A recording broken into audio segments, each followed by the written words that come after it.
Alright, so we're going to talk about some of the other features with Inside Excel in this tutorial. And you'll notice down here we're working on Sheet 1. Sometimes it depends on which Excel you're working on. You might actually see Sheet 1, Sheet 2, and Sheet 3 down here at the bottom. I'll just type in some content up here. Now remember, this will probably be your lesson plan.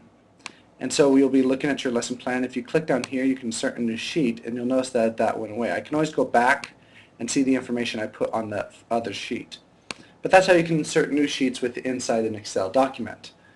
Now inside here, what we're going to want to do is we're going to build out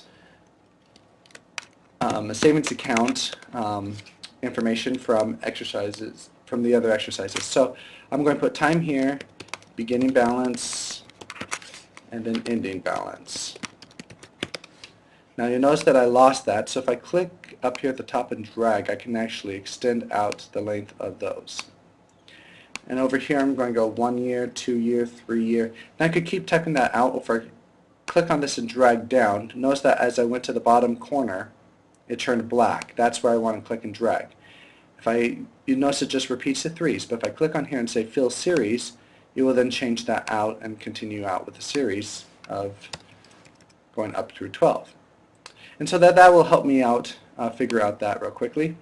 Now on this example, what I want to do is I'm going to invest $200 at 3%, adding $50 every single year. So let me just write that here so we have that. I'm going to invest $200 at 3% and add $50 every year.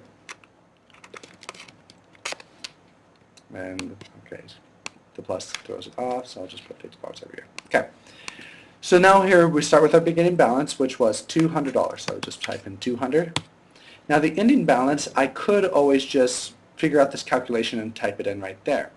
Another way is I can actually use this as a calculator. I can push equals. I'm going to select C5. That means the $200. I'm going to multiply that by 0.03. I'm sorry, 1.03, because we want to include the amount that was current, the $200, plus the 3% interest. And then I'm going to add onto that $50. So that the ending balance after year 1 was the $6 of interest I made at 3% plus the $200 I started with and $50 extra dollars. So I create that.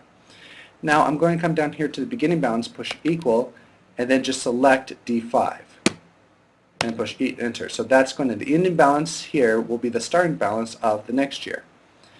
And what I could do is keep doing this calculation. Okay, I could go is equal to the previous year times 1.03 plus $50 equals. And so that's the amount of money I get after the second year. I can then come down here and push equals and select that value and push enter. Now I could keep doing that process all the way down, or if I come over here and click and drag, it will copy that formula in the same value. And now notice that I have $50 all down here, but that's because I have 0 in this column. So I actually do the same thing to this, and I now have all of the calculations properly. Okay, I can actually click on these values and actually format the cells.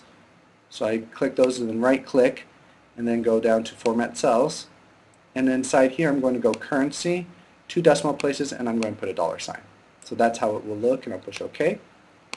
And I've now calculated out my savings account for 12 years using this value.